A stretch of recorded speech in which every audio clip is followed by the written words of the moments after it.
devolve a minha metade. Eu era só inteiro. Você me despertou, fez me sentir metade. Me completou, preencheu, me fez sentir felicidade.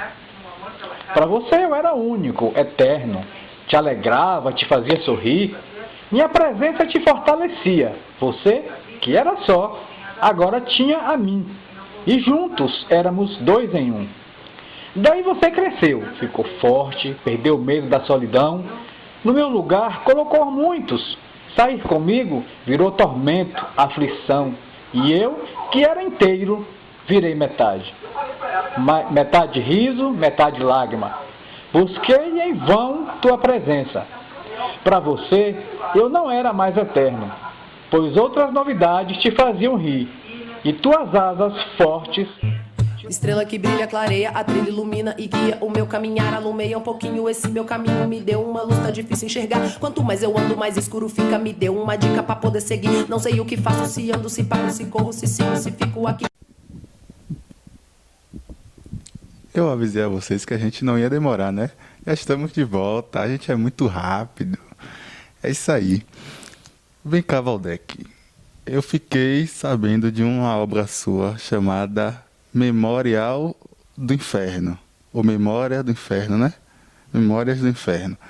Isso aí. E eu fiquei muito balançado com alguns trechos. Eu queria que você falasse como foi idealizar esse livro, essa obra.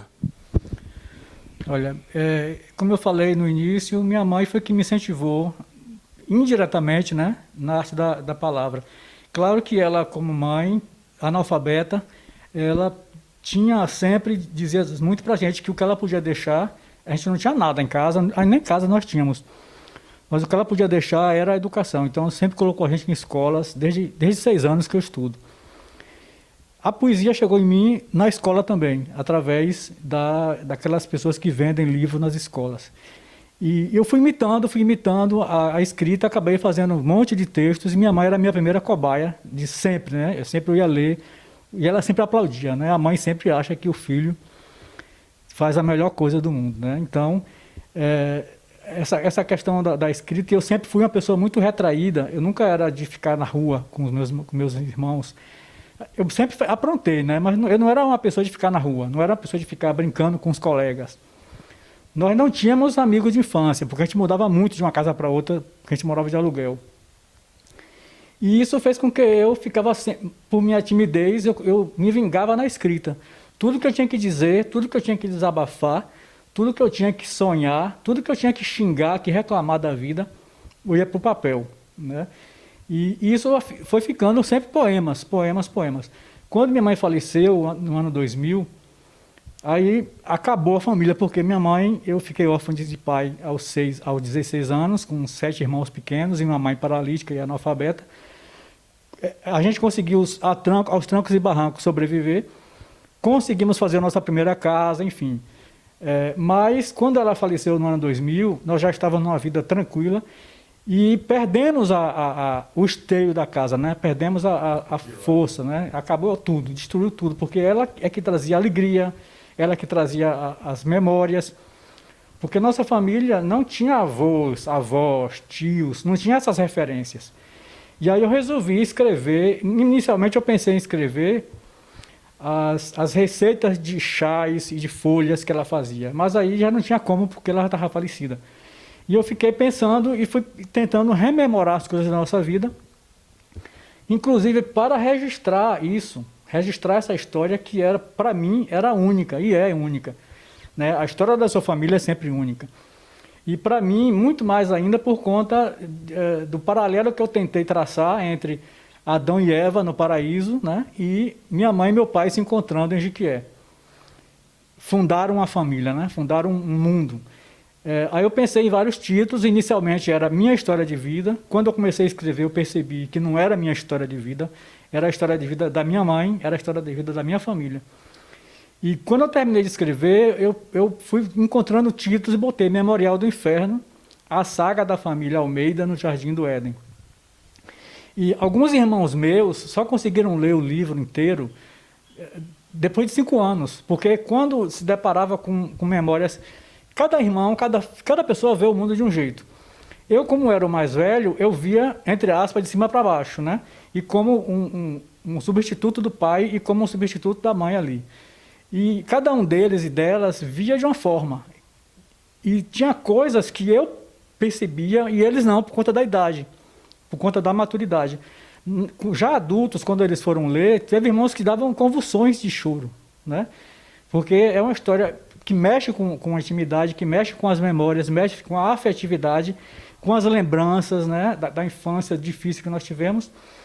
Mas no livro eu não conto a nossa história de uma forma assim, me lamentando, né? Ai, meu Deus do céu, ai, por que isso, por que aquilo, não. A gente tinha uma relação muito, nós temos até hoje uma relação muito distante com o nosso próprio sofrimento, nossa própria dor. Nós não tivemos momentos, oportunidade de abraço, de beijo, de aniversário, de não sei o quê. Nossa urgência era, vai ter café da manhã, depois do café da manhã vai ter almoço, depois do almoço vai ter janta, e por aí vai. Todo dia era a mesma história. E eu conto isso no Memorial do Inferno, inclusive eu tenho algumas passagens que são muito dramáticas, mas eu conto de uma forma tão louca que as pessoas se acabam de rir. Por exemplo, tem um amigo meu que mora em São Paulo e que comprou esse livro na época do lançamento e ele disse que estava lendo no metrô de São Paulo. E para quem conhece o metrô, daqui também já é assim, as pessoas são muito caladas, né? Concentradas no seu celular, ou num livro, ou num jornal, estão cansadas, indo ou voltando para o trabalho ou para a escola, não estão ali fazendo festa, estão sempre concentradas. Ele disse que ele estava concentradíssimo lendo, e quando ele leu a passagem, por exemplo, numa casa, a primeira casa que nós conseguimos ter foi essa que a gente construiu com nossas próprias mãos.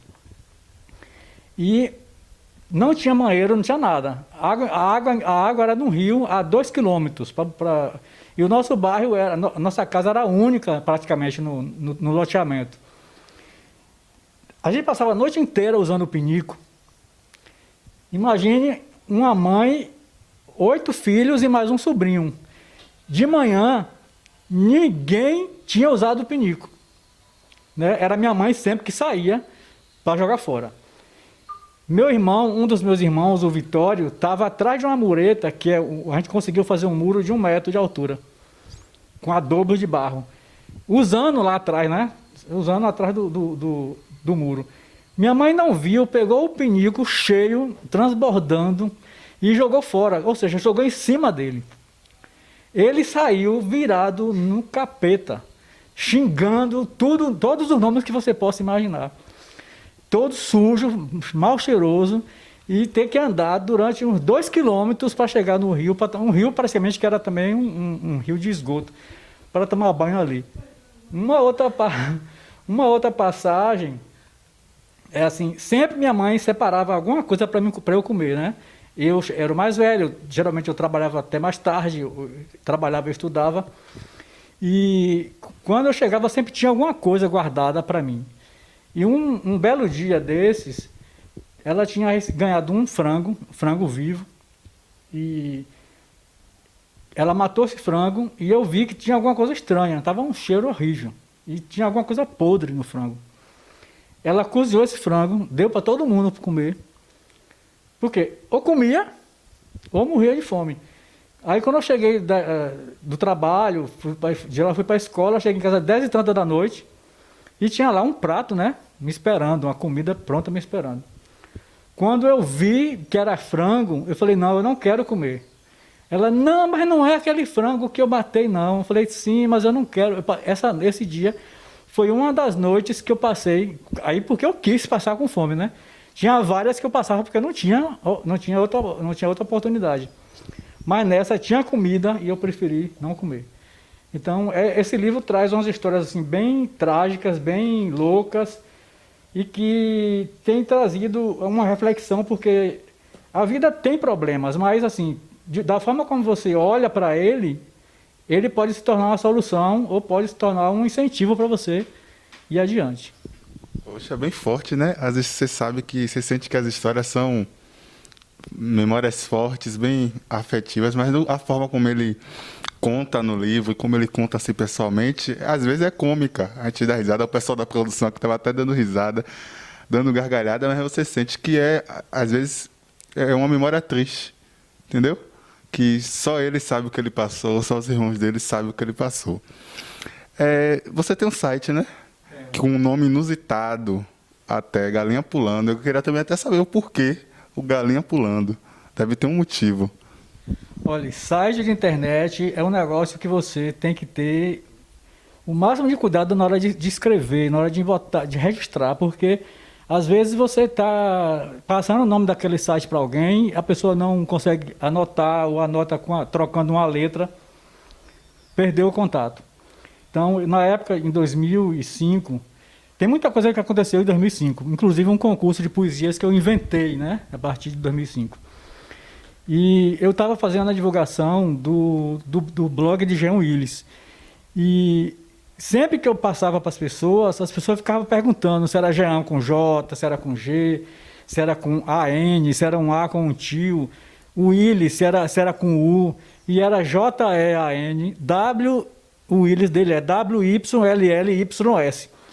Até explicar isso para as pessoas, já tinha perdido um futuro contato, né? Então eu fiquei pensando em fazer um site para mim, para divulgar meus trabalhos, um blog na época, que virou site. Fiquei pensando em colocar nome Xuxa, Pelé e tal, mas de repente eu poderia ser processado por estar usando o nome de terceiros. Se eu colocasse meu nome, ia ser um horror, porque Valdec com V, com W, com CK, QE, sem o C, enfim. Aí eu fiquei pensando, encontrei. A imagem Galinha Pulando é uma coisa que pega na sua mente. E aí tem também aquela piada, né, aquela gozação que as pessoas fazem, receba a galinha pulando. Então, com esse site, geralmente eu brinco, eu vou falar bem tranquilo, bem calmo, para você não perder. Pega a caneta, pega o lápis, anote no celular, aí eu vou falando bem devagarzinho, aí eu falo, galinhapulando.com, aí não precisa nem escrever, nem anotar nada. Bastante prático, né? Bastante prático mesmo, agora sim eu entendi. E o que você apresenta nesse site? O que você tem nele de especial, que você mostra para os seus telespectadores dele? Nesse site tem quase todos os meus livros. Eu coloco o PDF para acesso gratuito lá, para quem quiser baixar. Artigos que eu escrevo, crônicas, contos, uma infinidade de poemas e pensamentos. Também eu faço dali uma plataforma de divulgação de eventos culturais ligados à literatura, à poesia periférica. Né? E aí, por que a periférica? Porque é a que menos tem acesso à mídia, é a que menos tem acesso à divulgação. E é uma forma que eu tenho de retribuir, né? de contribuir com a cena, né? De incentivar poetas, escritores, escritoras, a terem uma oportunidade de divulgação no seu trabalho e dali, de repente, poder acontecer algum intercâmbio, algum convite, algum encontro. Então, basicamente, é literatura, poesia, eventos literários, encontros, bienais, festa literária, por aí vai. Interessante, bem interessante. Eu já disse a você que a gente vai ali e volta rápido. Pois é agora. Vamos ali e voltamos já já. Estrela que brilha, clareia, a trilha ilumina e guia o meu caminhar, alumeia um pouquinho esse meu caminho, me deu uma luz, tá difícil enxergar, quanto mais eu ando, mais escuro fica, me deu uma dica pra poder seguir, não sei o que faço, se ando, se paro, se corro, se sigo, se fico aqui.